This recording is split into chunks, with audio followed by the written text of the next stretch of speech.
Tell you what, it's hotter than a brothel in Thailand. Fucking hell.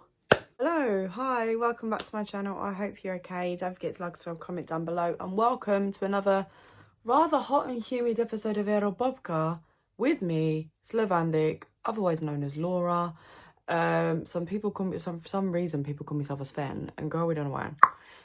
If you're new or you've stuck around, thank you. It does mean more than you'll ever know. If you don't know what Eurobopka is, it is a supposed podcast that I've spontaneously decided to come up with a couple months ago now. It's just something to do with the on and off season of Eurovision, where you can kick back, relax and go through the countries and songs and what we do in our daily lives, to be completely honest with you. I decided to do, okay, I don't know if it's a series or just like a couple videos pretty much, because I had this thought in my head for a while, but knowing the Sagittarius moon in me, procrastination is my best friend sometimes. To just go through countries that have either left the contest or just didn't want to participate anymore because they can't be fucked, and to go through their history, and if they were to return, the songs that I would like or I think would fit well, if that makes sense. Because I know right now Eurovision depression is depressioning. Like, it's bad. I haven't had it this bad since 2023. Actually no, 2022, but I broke up with my boyfriend Arthur because he pissed me off. We're not gonna go into that. Single for 3 years, we're not gonna do that, bitch. This is not for losers to get into, okay? Yeah, I mean, how are we all feeling? Because bitch is rough shit.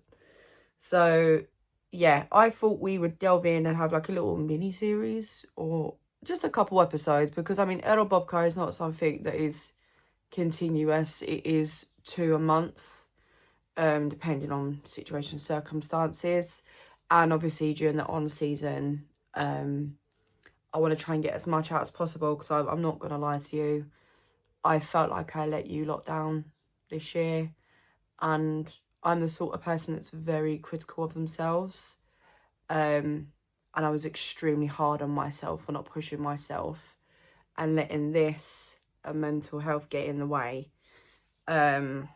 So yeah, I didn't take that very well, being harsh on myself, but we live and learn, just because we're all human.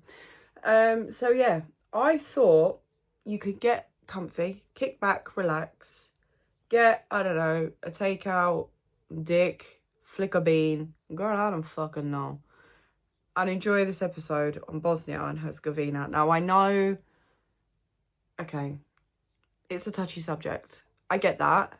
I get that completely, because, you know, situations and countries, people might be like, oh, how are you doing that? Because I don't like this country. Bitch, you're not the one on the camera. Shut the fuck up, okay?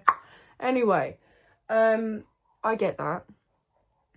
But I just feel like we need to give them some grace and explore why, and just delve into the beautiful history of the country, to be honest. Because I feel like it has so much to give, but it's not given enough exposure for what it has within the music industry, and how that changes every single day, excuse me, with streaming and stuff in the Balkans and obviously internationally, but predominantly in the Balkans, because some genres are dying out, some genres are coming back. So as much as we have the other Balkan countries, so most of the Balkan countries, I know a lot more will probably drop out this year. I'm not going to speak that into existence, but the way things are, girl, you get it. I just want to take a look into it and see what was good and what was not. So sit back, get comfy, and enjoy this whirlwind of an episode of Bosnia and Herzegovina. Bosnia and Herzegovina, a country located in the southeast of Europe on the Balkan Peninsula, known for its stunning natural landscapes and featured rugged mountains, dense forests, and historic towns like Sarajevo and Mostar. The country has a rich cultural and religious diversity, shaped by centuries from influence of the Ottoman Empire. Fucking hell, mate. Fucking hell. Austria, Bombaras. I can't talk today, I'm sorry. Austro-Hungarian rule and Slavic heritage. Its unique blend of Eastern and Western traditions make it a captivating destination. Now listen, look how beautiful that is, isn't it? Look at that. Imagine driving along that in a sunset. Not gonna lie, I'll pop some puss. But let's take a look at when it first started. Bosnia and Herzegovina debuted in 1993 after the dissolution of Yugoslavia. Rotted, was it that year? Oh, swear. The same year as countries such as Croatia and Slovenia also debuted as independent countries.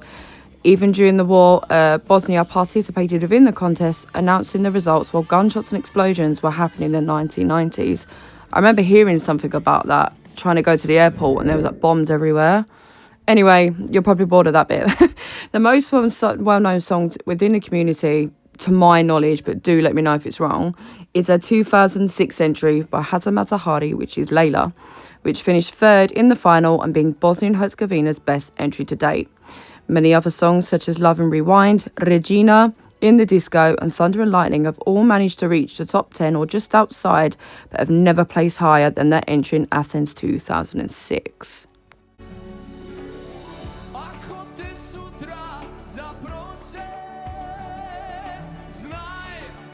As time flew by each year within the contests and everybody loved Bosnia and Herzegovina's music, in the nicest way possible, we saw financial issues arise and experienced them at the most horrible way possible. And I say that with the utmost respect to Bosnia. Due to this, it led to their departure from the contest with their last entry, Ljubav, placed in 11th in 2016. Since then, we have not seen Bosnia or Herzegovina back in the contest, but at the moment, from what I saw, if they have their debt paid by November this year, we could see a return. Now, since then, it has been reported that broadcaster BHRT, which is the national broadcaster in Bosnia and Herzegovina, actually owes an estimated 10 million euros to the EBU, with the EBU taking legal action to claim this. Listen, I'd sell feet pics at that point. I'm not gonna lie. I'm not gonna lie to you. But it is also known that broadcaster BHRT does actually not receive enough large governmental funding to cover the cost and fees for the contest and to cover any other financial responsibilities. So even if they were to pay it back, they would still owe a lot more, because I'm probably presuming there's interest and God knows what else, which, to be honest, is really, really sad. So, yeah, knowing that they have that much is a little bit heartbreaking, and knowing that, you know, they don't get a lot in governmental funding and plus with other responsibilities on top of that, it's a little bit sad, but, you know, what can you do? But it has been rumoured that if they were to pay their debt, they could possibly, I highly doubt, but possibly could come back for 2026. That's just a rumour. I probably have just debunked that rumour, saying that it's very 50-50, so don't really believe it. But it would be nice, because I feel like that's the part of the Balkans we miss the most, is having that extra one there to show a bit more appreciation with turbo folk or someone like Buba Corelli or Jala Brat or someone like that, which would be really nice to have. So we'll see. If you see me keep looking down, my dog is dreaming and I don't actually know if he's going to jump up, bark or shit himself. Genuinely scared right now. So if I keep looking down, I'm sorry. But if Bosnia and Herzegovina were to return at any point in the near future to the contest, which we hope and pray, there are a lot of genres that we could dive into for Eurovision itself. As you know, the Eurovision Song Contest provides that wide variety of music. So you'll have like folk or pop or techno, which should have fucking qualified this year, or house, or something like Loreen, which is clubland. So, but at the same time, there's a flip of the coin where many are actually fading out at the same time and you don't really see them as much. And in recent years, we've seen a lot more pop numbers than we have, say, a house number or a club number. Even R&B. I don't think we've ever had an R&B number in the Eurovision Song Contest, because it's just not widely known within that, if that makes sense. But this also comes especially with, you know, the industry changing constantly every day. streaming on you're right down there, love. Yeah.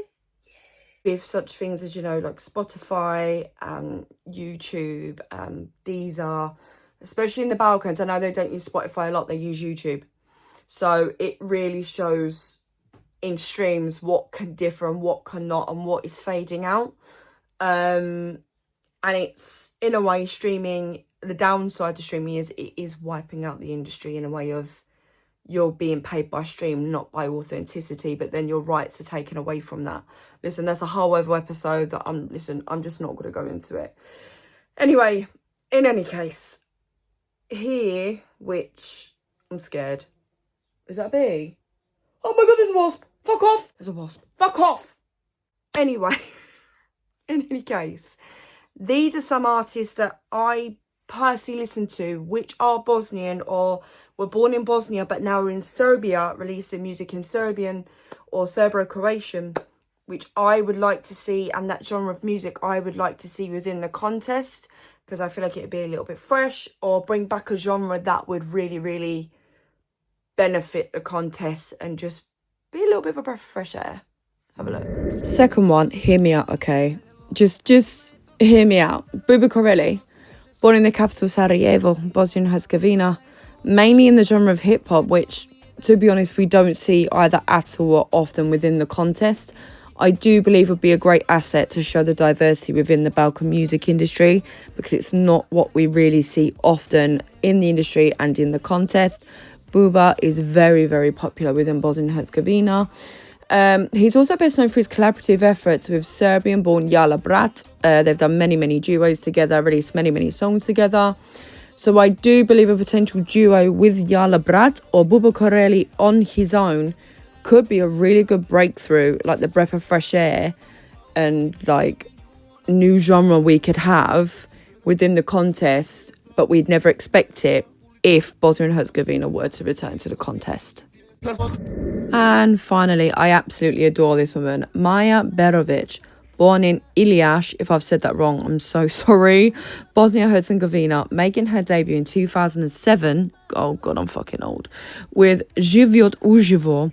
Maja is known for her expressive artistry and turbo folk, but the song I'm playing currently is a little bit more of a backstep from turbo folk, but it still gives off that vibe, which is called Bezam Komentara. This could be another string to the bow to show actually how diverse the Balkan music industry is and how much they don't really send turbo folk when they should, because everyone loves it. I just obsessed.